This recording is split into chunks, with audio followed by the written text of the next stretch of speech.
Bueno, mis amados hermanos, estamos coincidiendo en llegar al último capítulo de Gálatas, ¿sí? Entonces, hoy vamos a terminar la serie de Gálatas y vamos a ir al capítulo 6. Espero que esta serie le haya enseñado y le haya ayudado mucho a entender cuánto el apóstol Pablo defendía el Evangelio de Jesucristo. Entender esta verdad significa abrazar con toda nuestra pasión lo que significa el Evangelio.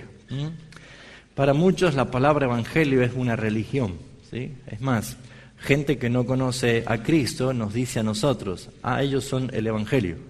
¿Escucharon así? ¿Que nos dicen así? ¿Usted es Evangelio? Nos dice, ¿no? Bueno, todavía no llego a ser una buena noticia yo, pero sí creo en el Evangelio, ¿sí? Nosotros somos llamados evangelistas, o cristianos evangélicos, porque abrazamos un evangelio. Absurdo sería para un cristiano que se llame evangélico y no conozca el evangelio. Eso es peor y más grave, ¿no es cierto? Pero decir que somos evangélicos y que tenemos nosotros la bandera del evangelio de Jesucristo, me pregunto, ¿es la bandera del evangelio verdadero o es la bandera del evangelio falso? Porque es esto lo que el apóstol Pablo está haciendo hincapié. Justamente el apóstol Pablo está defendiendo el evangelio verdadero y está confrontando un evangelio falso. Así que probablemente cualquiera de nosotros que nos identificamos como evangélicos, cualquiera de nosotros que nos identificamos como personas que decimos, sí, yo soy evangélico porque creo en el evangelio, no estaría mal de que lleguemos a la conclusión de este capítulo 6 y que meditemos, o evaluemos, o chequemos si en verdad el evangelio que hemos creído es el evangelio correcto. ¿Por qué? Gálatas capítulo 1, el apóstol Pablo dice, no es que haya otro evangelio, no existe otra buena noticia. La única buena noticia viene de los cielos. Y esa buena noticia es que Cristo, Jesús, siendo Dios, se encarnó y vino a este mundo a dar su vida y a pagar el pecado de los pecadores que habían sido escogidos para salvación. Por lo tanto, todos aquellos que oían esta verdad, que oían esta buena noticia, debían creer que Jesucristo hizo esta obra y que había muerto en sustitución de Él. O sea, en vez de tú, Él murió por ti. ¿Se entiende esto? Entonces, no hay otra buena noticia. En este mundo no hay buenas noticias. Es más, estamos acostumbrados a escuchar todos los días malas noticias. Hasta si hubiese buenas noticias, no vende las buenas noticias. ¿Se dieron cuenta que casi ni se menciona buenas noticias? Pero lo que sí vende, lo que sí hay promoción, lo que sí se publica, lo que sí trasciende son las malas noticias. Catástrofes, golpes de estados, violencias, asesinatos, homicidios.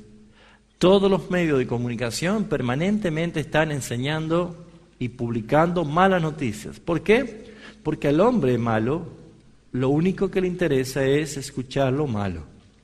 El hombre malo, el hombre con su naturaleza mala y malvada, como dice la palabra, hace simplemente que de continuo su pensamiento solamente sea el mal. Sin embargo, cuando llega una buena noticia, ¿qué dice Juan capítulo 1? Juan capítulo 1, versículo 11, a los suyos vino y los suyos no le recibieron. Las buenas noticias que venían del reino con Jesucristo fueron rechazadas. Es más, hoy podemos hablar de cualquier tema candente que ocurre en el mundo y la gente va a escuchar. Pero cuando alguien se pone a hablar, a decir, mire, todos somos pecadores y merecemos ir al infierno por causa de nuestros pecados, mas Dios muestra su amor para con nosotros. En que siendo nosotros pecadores, Cristo murió por nosotros. La gente va a decir, no quiero saber nada de eso. Basta. ¿Se entiende? Por lo tanto, fíjense en que las buenas noticias no son recibidas y no son aceptadas como tal, salvo que intervenga el Espíritu Santo de Dios. Cuando el Espíritu Santo interviene, aquella persona no puede resistirse a un llamado. Cuando el Espíritu Santo es el que interviene, no puede alguien que aborrece a Dios no ser transformados. Por eso es que la salvación es de Dios. Si alguien está aquí presente, no está aquí presente porque les trajo a alguien o porque usted quiso venir, sino porque Dios es el que convenció tu vida para traerte. Si no, no estaríamos aquí un domingo por la mañana nublado y frío. Lo que creo que estaríamos es en un lugar acogedor, calentito, de un buen confort, tomándonos un buen jarro de mate cocido caliente o café, o unos buenos mates, pero nunca se nos hubiera ocurrido venir a una iglesia un domingo a la mañana, un día frío, ¿no es cierto? Entonces, la respuesta clara es que alguien ha generado esto en mí, alguien ha provocado esto en mí, y la Escritura dice que es Dios quien opera o produce en nosotros el querer como el hacer por su buena voluntad. Entonces, si Dios te trajo, creo que debes prestarle atención.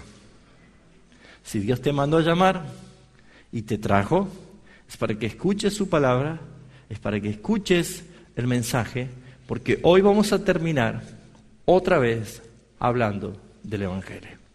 Amén. Capítulo 6 de la carta de Pablo a los Gálatas.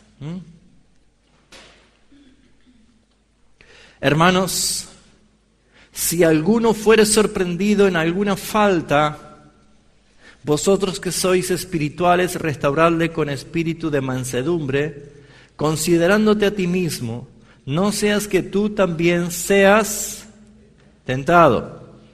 Sobrellevad los unos las cargas de los otros y cumplid así la ley de Cristo. Porque el que se cree ser algo, no siendo nada, a sí mismo se engaña. Así que cada uno someta a prueba su propia obra y entonces tendrá motivo de gloriarse solo respecto de sí mismo y no de otro. Pero porque cada uno llevará su propia carga. El que es enseñado en la palabra, haga partícipe de toda cosa buena al que lo instruye. No os engañéis. Dios no puede ser burlado, pues todo lo que el hombre sembrare, esto también segará. Porque el que siembra para su carne, de la carne segará corrupción. Mas el que siembra para el Espíritu, del Espíritu segará vida eterna. No nos cansemos pues de hacer bien, porque a su tiempo segaremos, si no desmayamos. Así que, según tengamos oportunidad, hagamos bien ¿a quiénes? A todos, y mayormente a los de la familia de la fe. Mirad con cuán grandes letras os escribo de mi propia mano. Todos los que quieren agradar la carne, estos os obligan a que os circuncidéis, solamente para no padecer persecución a causa de la cruz de Cristo.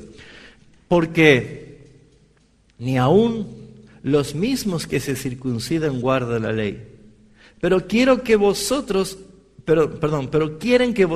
os circuncidéis para gloriarse en vuestra carne. Pero lejos esté de mí gloriarme, sino en la cruz de nuestro Señor Jesucristo, por quien el mundo me es crucificado a mí y yo al mundo. Porque en Cristo Jesús ni la circuncisión vale nada, ni la incircuncisión, sino una nueva creación. Y a todos los que andan conforme a esta regla, paz y misericordia sea a ellos y al Israel de Dios. De aquí en adelante nadie me cause molestias, porque yo traigo en mi cuerpo las marcas del Señor Jesús. Hermanos, la gracia de nuestro Señor Jesucristo sea con vosotros, con vuestro espíritu. Amén. Haciendo una un recordatorio, un repaso del capítulo 1 al capítulo 6, entendiendo que los primeros capítulos de la escritura de esta carta, Pablo mostraba enojo, sorpresa, indignación y una reacción de cómo aquellos habían dejado tan prontamente el Evangelio de Jesucristo, el verdadero Evangelio, para seguir un Evangelio diferente.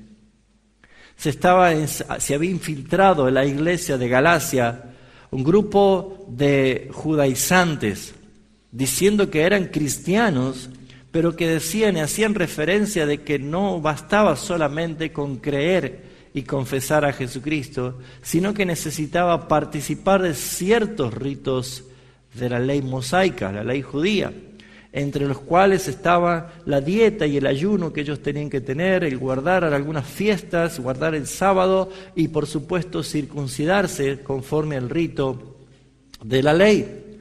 Y decía, si no se circuncidan no pueden ser salvos.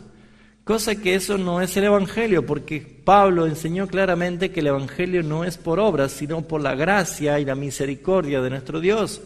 No es por obra para que nadie se gloríe. Ninguno de nosotros puede aportar nada para nuestra salvación. Lo único que aportamos son nuestros pecados, porque Cristo vino a salvar pecadores, pero no tenemos ningún mérito en nuestra salvación.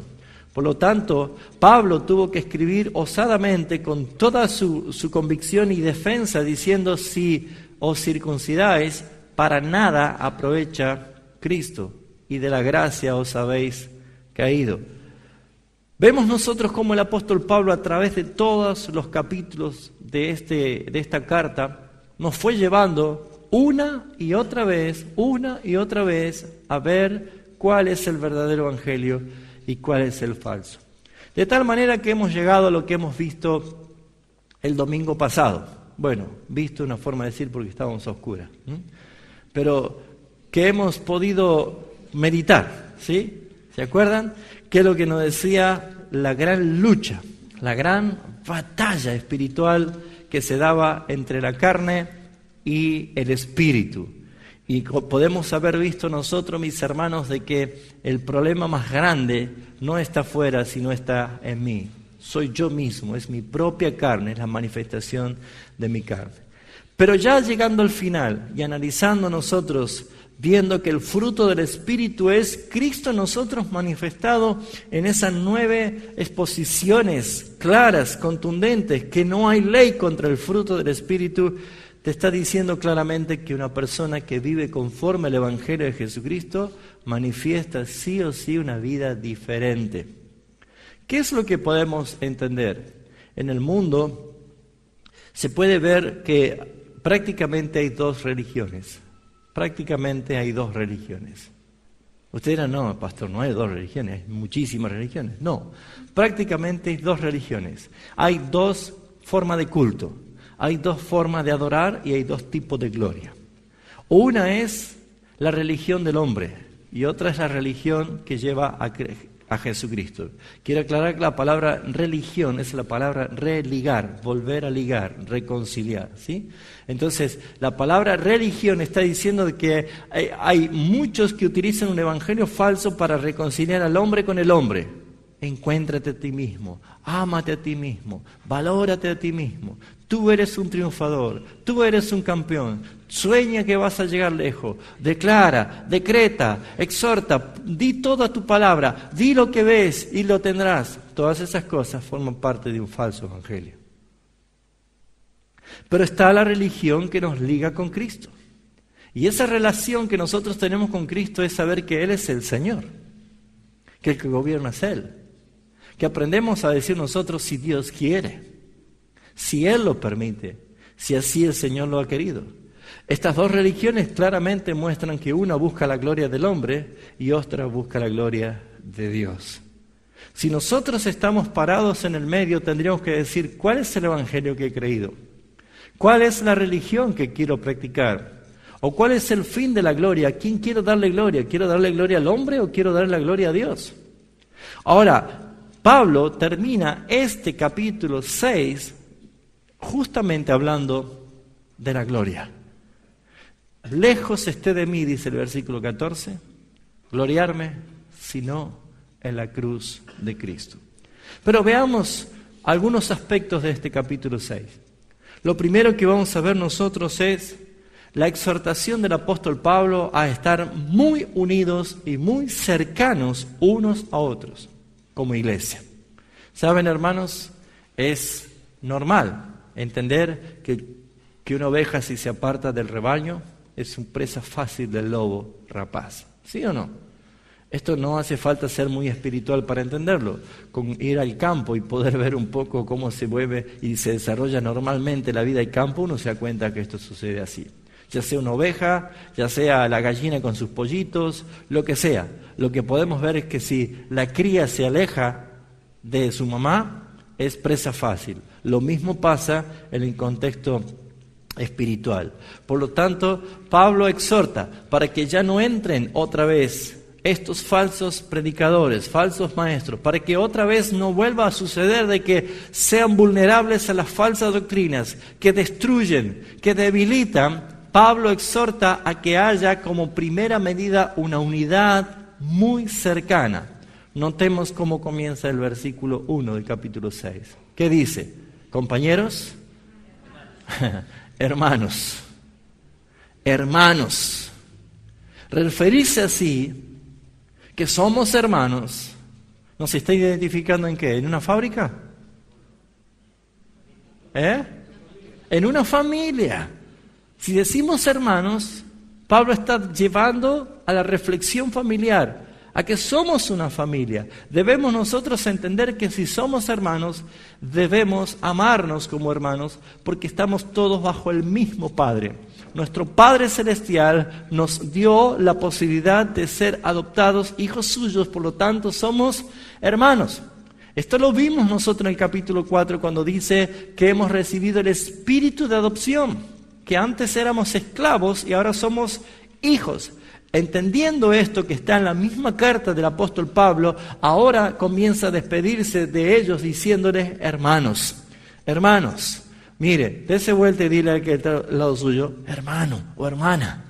Cuando lo mire, ¿sabe por qué? Porque Él es tu hermano. Él es tu hermano.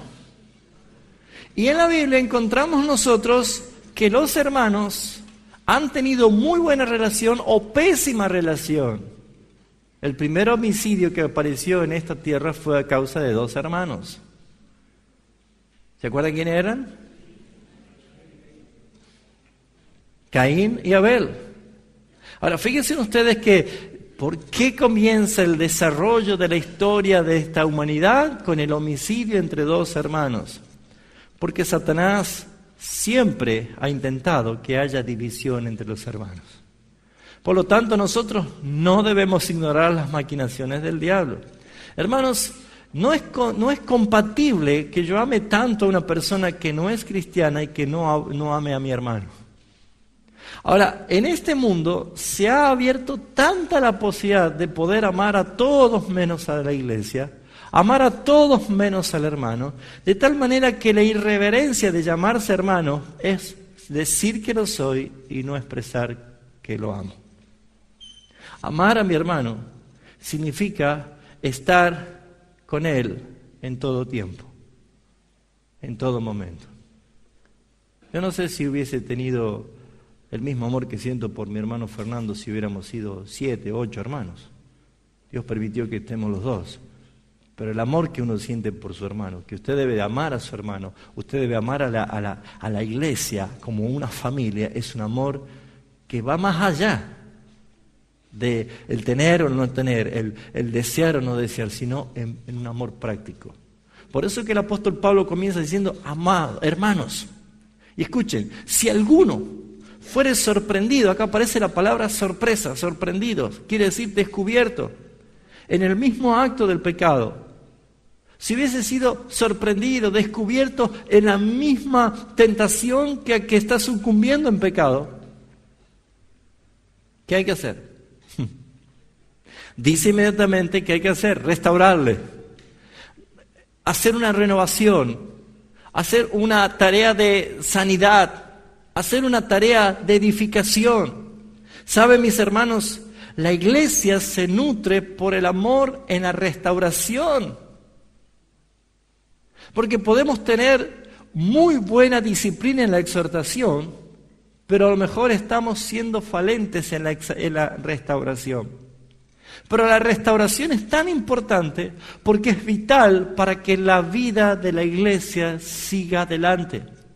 Pueden haber hermanos inmaduros y pueden haber hermanos maduros. Pueden haber hermanos niños espirituales, como pueden haber aquellos que han alcanzado madurez espiritual.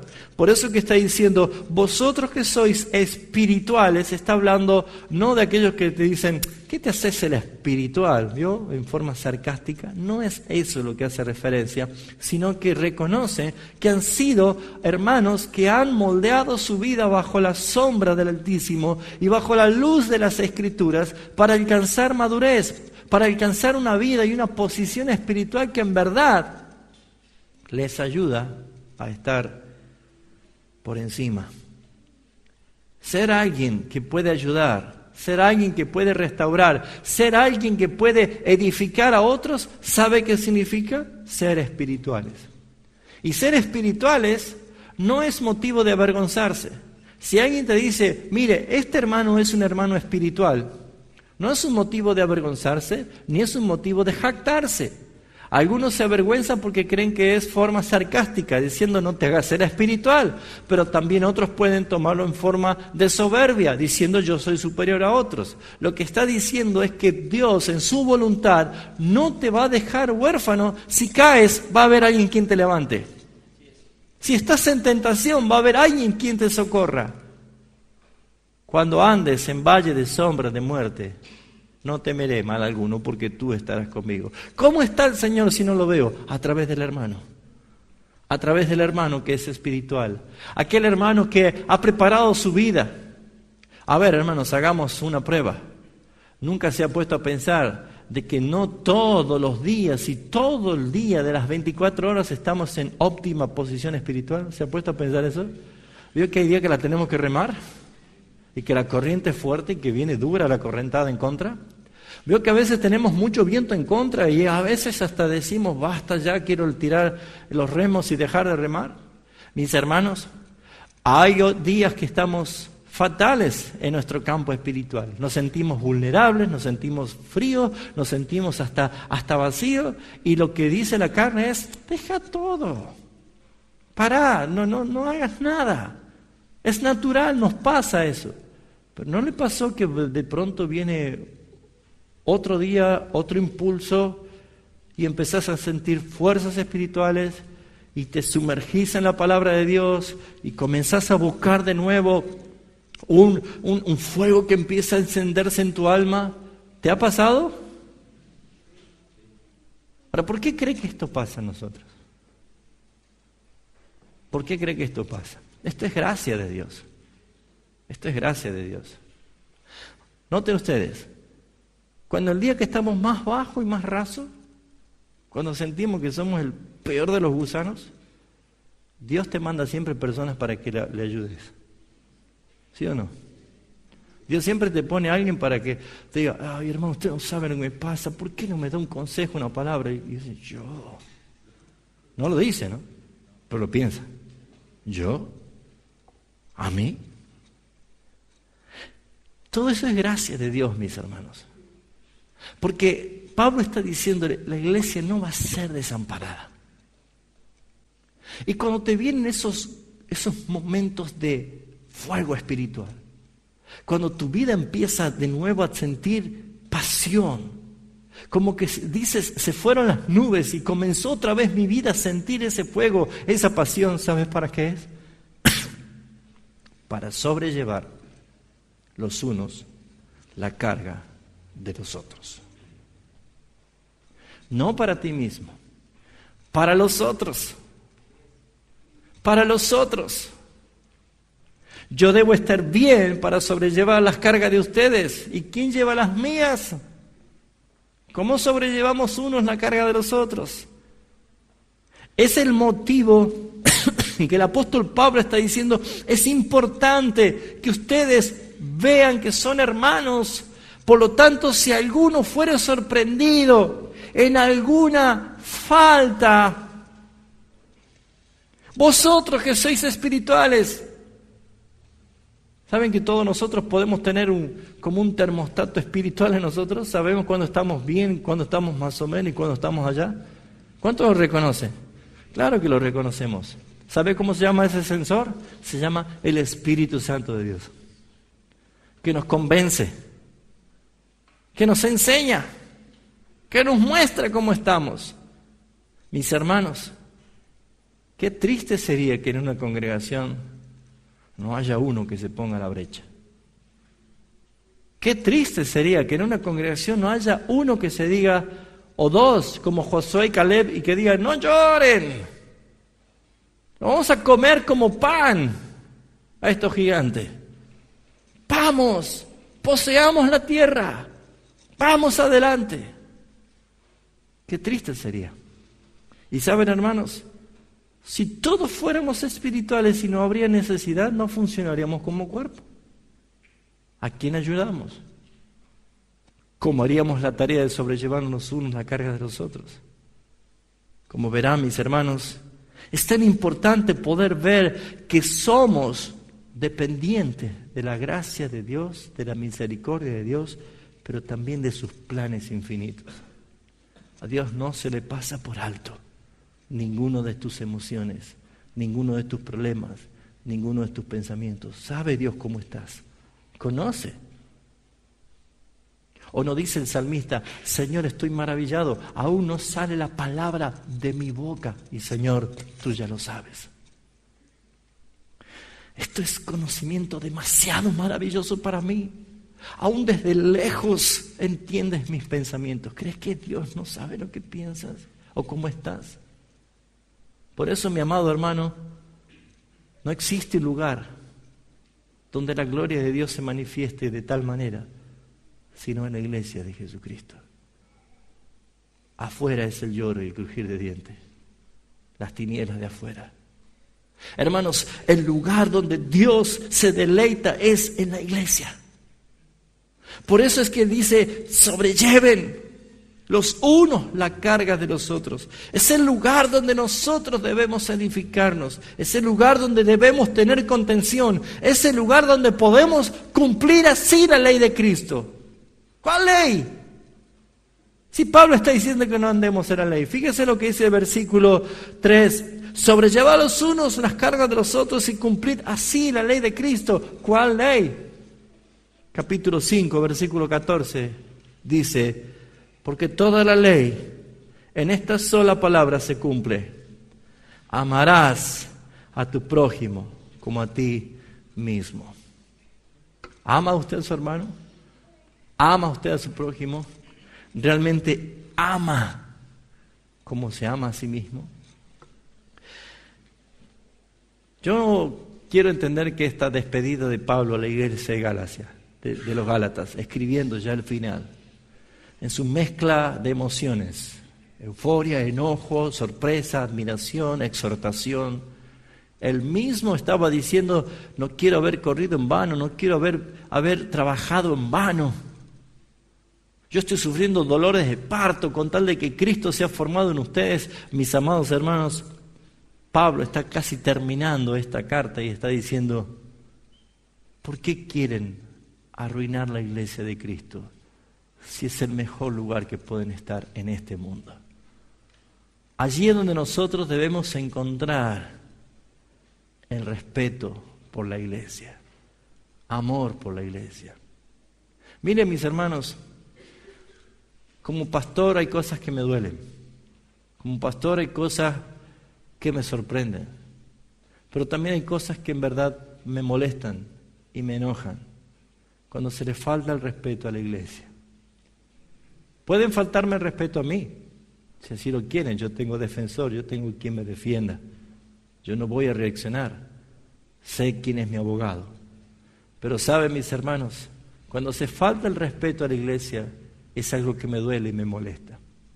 Y una de las cosas que he visto de que a través de todos estos años es la falta de respeto que se tiene a la iglesia cuando en verdad no se la ama, Cuando hay personas que han vivido, que han compartido, que han edificado alegrías, que han edificado historia, que han compartido momentos, que han estado plenamente comprometidos, personas que se le ha brindado amor, cariño y todas estas cosas, y por algunas cosas que a veces uno no las sabe, de la día a la noche desaparece.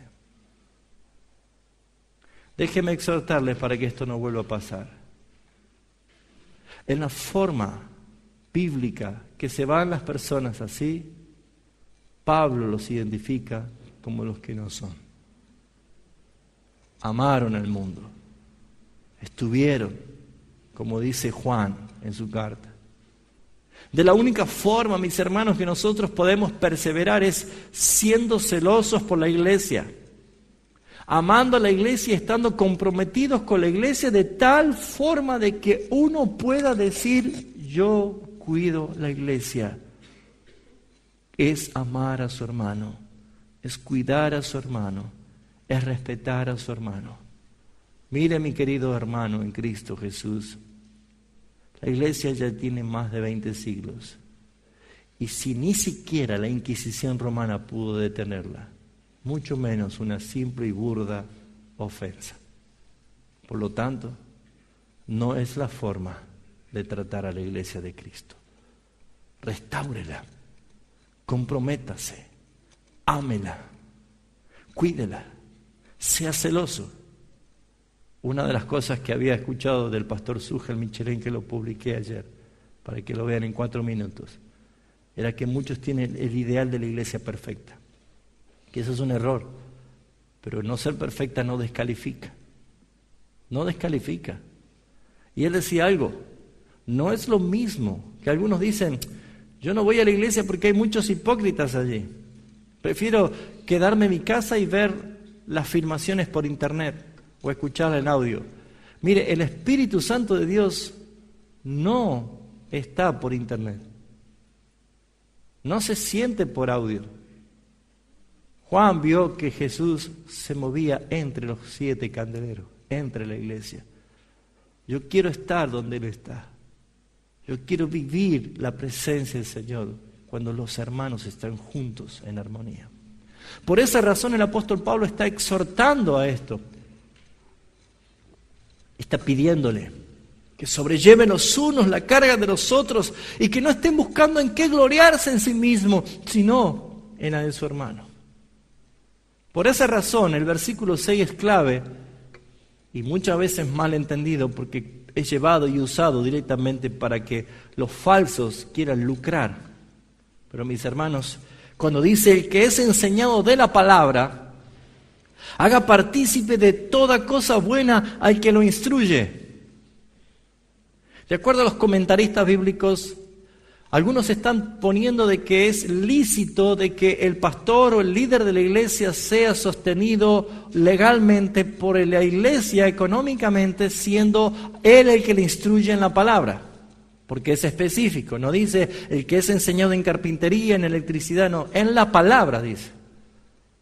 Porque también Pablo dice que el que enseña la palabra, que viva la palabra, que enseña el evangelio, que viva el evangelio, o sea, es legal, es lícito. Pero algunos toman estos textos para transformarlos como un motivo de sacar ventaja económica. Pero el contexto de esto está haciendo referencia al fruto de la práctica del amor. Al fruto de la práctica del amor está haciendo referencia a algo que muchos quizás no se dan cuenta. Por eso Pablo aplica una ilustración contundente que no lleva necesariamente una gran teología. La ley de la siembra y de la cosecha. Sí, probablemente hay hermanos que aquí están hartos de escuchar esto. Siembra. Y hermanos, yo puedo sembrar un billete y jamás va a salir un árbol de un billete. Porque no hace referencia a eso, mi hermano. Porque si es por fe, bueno, yo siembro un billete y espere que salga un árbol. Y si no sale, entonces qué poca fe que tiene. Mis hermanos, no está haciendo referencia al dinero. No es referente al dinero. ¿Cuántas veces habrán escuchado y se ha citado esto? no os engañéis, Dios no puede ser burlado. Todo lo que el hombre siembra, eso también segará. Así que siembre mucho dinero.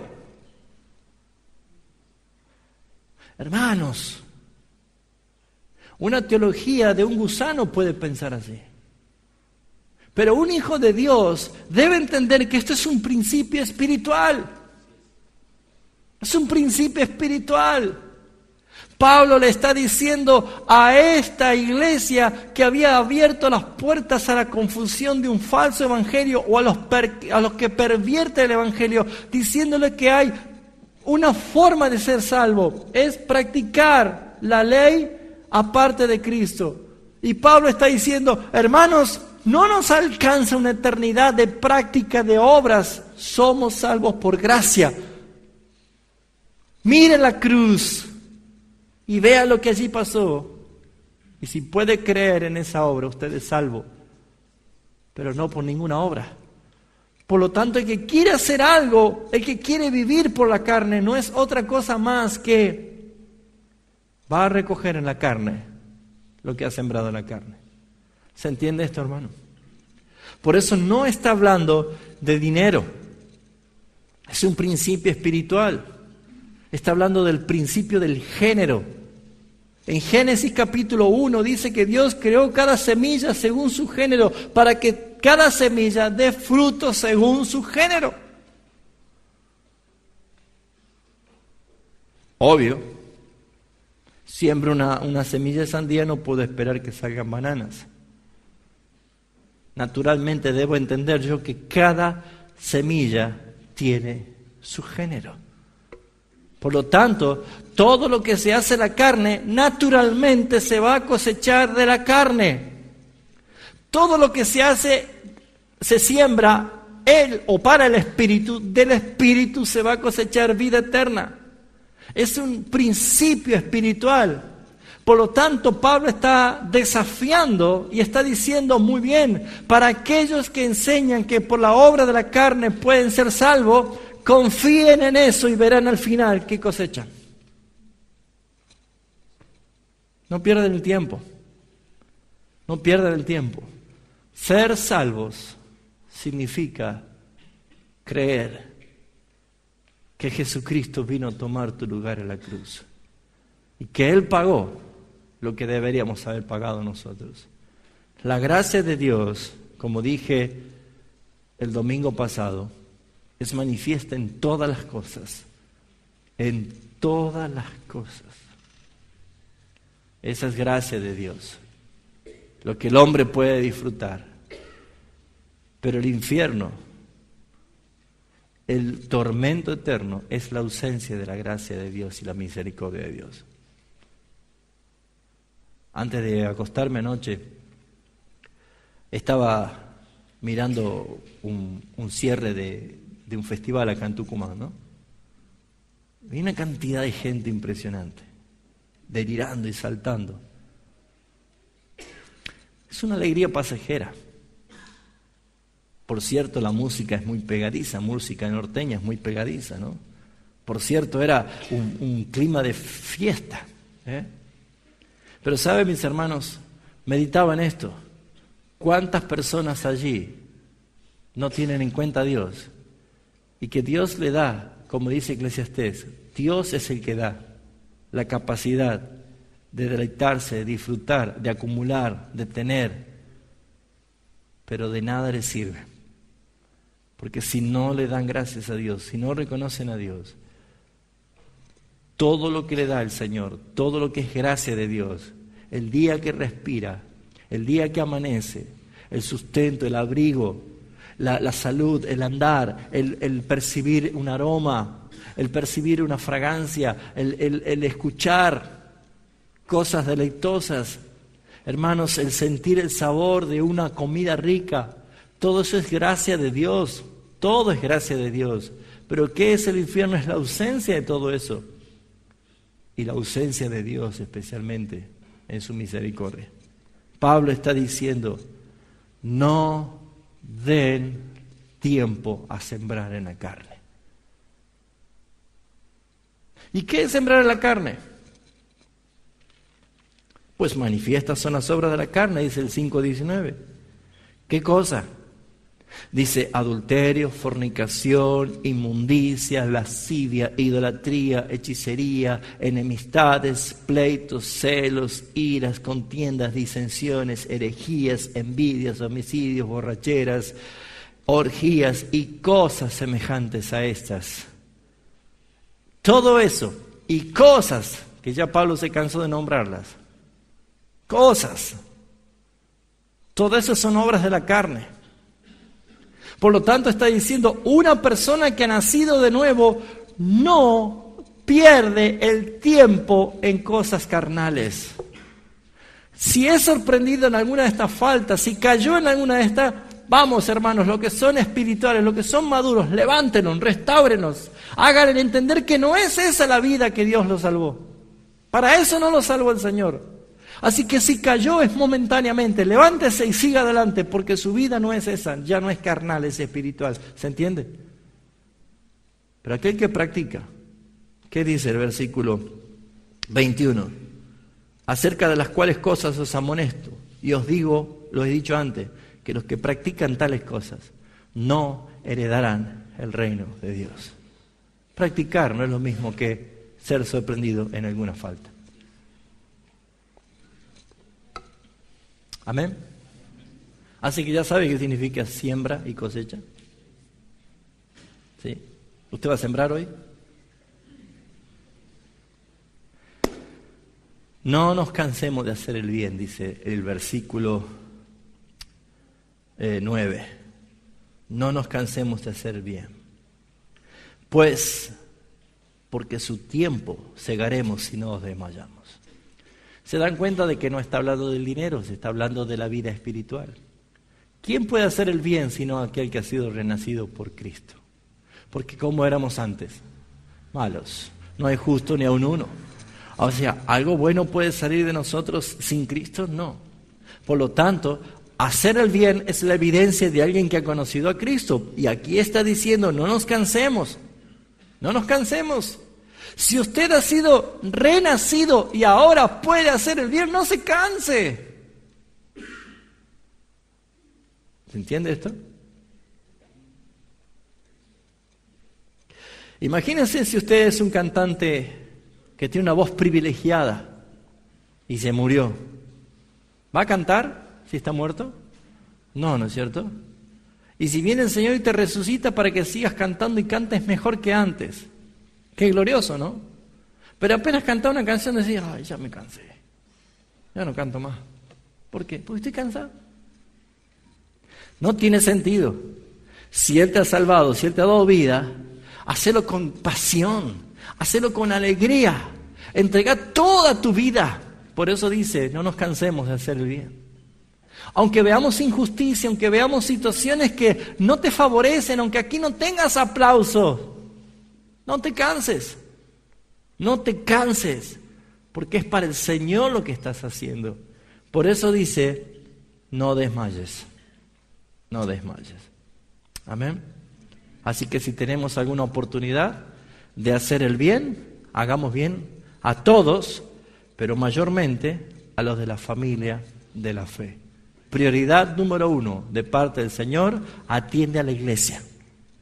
Atiende a la iglesia, primeramente a la iglesia. Amén. Pero el tenor principal y el cierre principal de este capítulo 6 está que Pablo, antes de despedirse, vuelve a dar la estocada final a los judaizantes. Antes de cerrar, antes de terminar, es como que vuelve otra vez Pablo a encender su enojo contra los judaizantes y le deja la última estocada de muerte.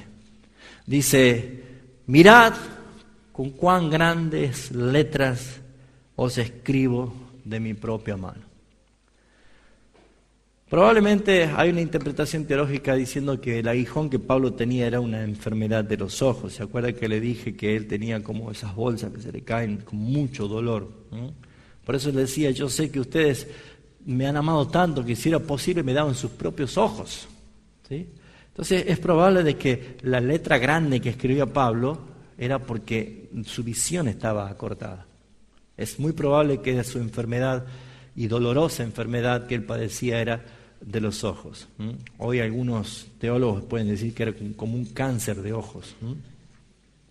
Sin embargo, él dice, mira con cuán grandes letras escribo. Pero también está la interpretación de que él quiere resaltar algo de lo que escribe, ¿sí? La negrita cursiva, como decimos nosotros, ¿no? Cuando él quería resaltar algo y quería mostrar algo, ¿por qué escribe esto? ¿Sí? Porque se ve que toda la carta viene escribiendo naturalmente, pero esta parte dice, mirad con cuán grandes letras escribo esto. ¿Qué cosa? Y le vuelve a dar a los judaizantes. Vuelve a decir que todos los que quieren agradar la carne, estos os obligan a que os circuncidéis solamente para no padecer persecución a causa de Cristo. Se vuelve otra vez a referirse, no les hagan caso a los falsos evangelios. No se detengan ni siquiera a prestarle atención. No hagan ustedes de que el falso evangelio ni siquiera ocupe cabida en la atención de ustedes. No tengan ni siquiera el tiempo que perder de escuchar algo que sea falso. A eso está diciendo Pablo. ¿Saben? Muchos no tan solo le dedican tiempo a escuchar el falso evangelio, sino que se deslumbre y lo aplauden de pie. Es cuestión de ver a veces falsos predicadores con sus megas templos, hablando herejías y la gente aplaudiendo de pie y gritando y brincando como locos. Mis queridos hermanos, Pablo está mostrando contundentemente de que no hay otra cosa en esta tierra en que gloriarse. Por eso dice él, lejos esté de mí gloriarme, sino en la cruz de nuestro Señor Jesucristo. Si hay algo en que me voy a gloriar, es en Cristo. En este mundo no hay otra cosa más importante en la cruz de Cristo. Y él resalta dos cosas por qué él se gloría en la cruz de Cristo. Primero, porque el mundo le es crucificado allí en la cruz para él y él para el mundo. ¿Qué está diciendo? Antes de Cristo, antes de conocer a Cristo, antes de ser salvo, yo estaba vivo para el mundo y muerto para Dios. Esa era nuestra posición de todos. Todos estábamos muertos en nuestros delitos y pecados, pero vivos para el mundo. ¿Se acuerda un momentito cómo era usted antes de Cristo? Antes de que Cristo sea su Señor y Salvador, ¿se acuerda un cachito lo que usted hacía? ¿Se acuerda un poquito lo que era? ¿Recuerda las cosas que decía? ¿Recuerda dónde los guiaba sus pasos, sus pies? ¿Se acuerda qué hacía usted con su vida? ¿A qué le llamaba usted alegría? ¿A qué le llamaba usted diversión? ¿Se acuerda a qué le llamaba usted picardía? ¿Usted se acuerda qué hizo con su cuerpo? ¿Usted se acuerda qué hizo con su sexualidad? ¿Recuerda usted lo que hacía con su vida? ¿Se acuerda usted de sus ídolos? ¿Tenía en cuenta a Dios? Todo eso que hice antes era porque estaba vivo para el mundo, pero muerto para Dios. Pero si yo me tengo que gloriar, me voy a gloriar en la cruz de Cristo, porque allí el mundo murió para mí y yo morí para el mundo. Ahora, ¿se acuerdan en 2:20? Con Cristo estoy juntamente crucificado y ya no vivo yo, mas Cristo vive en mí. Veamos por qué Pablo se gloría en la cruz. Vamos terminando. Dice, yo me glorío en la cruz de Cristo. Eso es que antes de cerrar su carta, Pablo vuelve otra vez a glorificar el Evangelio de Jesucristo. La cruz es el lugar más vergonzoso para muchos. La cruz no tiene atracción para este mundo. La cruz es sinónimo de muerte y de vergüenza. Para el mundo la cruz no es un motivo o un lugar donde uno es atraído. Pero para todos nosotros, los que hemos sido perdonados por Jesucristo, puede escuchar lo que acabo de decir, hemos sido perdonados. ¿Sabe lo que significa eso? Que Cristo en la cruz del Calvario derramó su sangre, siendo Él el Cordero de Dios que quita el pecado del mundo. No existe la posibilidad de que un hombre o una mujer pecador pecadora, sea salvo si no recibe la limpieza de todos sus pecados, y lo único que es determinado por el Padre para que sea libre y limpio de todos sus pecados es la sangre sustituta del Cordero de Dios. La sangre de Jesucristo, su Hijo, nos limpia de todo pecado. Por eso es que nosotros, los que hemos sido lavados por la sangre de Jesucristo, podemos decir claramente: me glorío en la cruz de Cristo, porque mis pecados pasados, presentes y futuros han sido perdonados en la cruz del Calvario, y ya no hay condenación para los que están en Cristo Jesús. Esa verdad es el Evangelio. Esa verdad es la que Pablo dice: yo no encuentro en este mundo otra cosa que me llene de gozo pleno, de seguridad plena. Yo solamente puedo decir: gracias, Cristo, por haber muerto en la cruz y haber perdonado para siempre. Y si quedaba alguna duda, Pablo dice en el versículo 15: porque en Cristo Jesús ni la circuncisión vale nada, ni la incircuncisión. ¿Sabe qué está diciendo? Ninguna de las religiones que el mundo quiera mostrar, sino una nueva creación. Yo puedo pasarme de religión a religión, puedo cambiarme de iglesia a iglesia, puedo cambiarme de denominación a denominación, pero ¿saben, hermanos? Nadie puede dejar de ser pecador para ser justificado si no es por la obra de Cristo. Nadie puede pasar de aquí para aquí si no interviene Cristo. Nadie. Y por esa razón dice: los únicos que pueden ser llenos de gloria en Cristo Jesús son una nueva creación, nueva criatura, nueva creación, nacidos de nuevo, creados otra vez. Y solamente los hijos de Dios pueden hacer esto y pueden vivir esto. Por eso dice: y a todos los que andan conforme a esta regla. ¿Qué regla? Esta. Ser una nueva creación es una regla. Es algo decretado por Dios.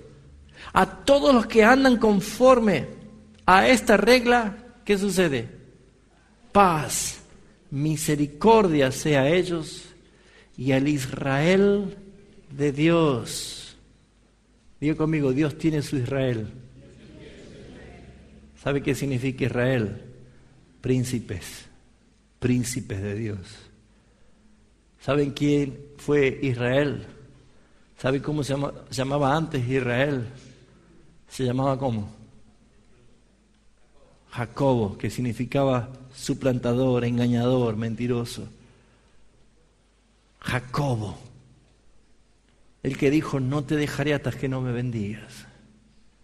El que luchó con el ángel de Jehová hasta rayar el alba. ¿Saben, hermanos? Todos nosotros éramos Jacobo. Todos nosotros éramos Jacobo. Mentirosos, engañadores. Todos nosotros teníamos esa naturaleza.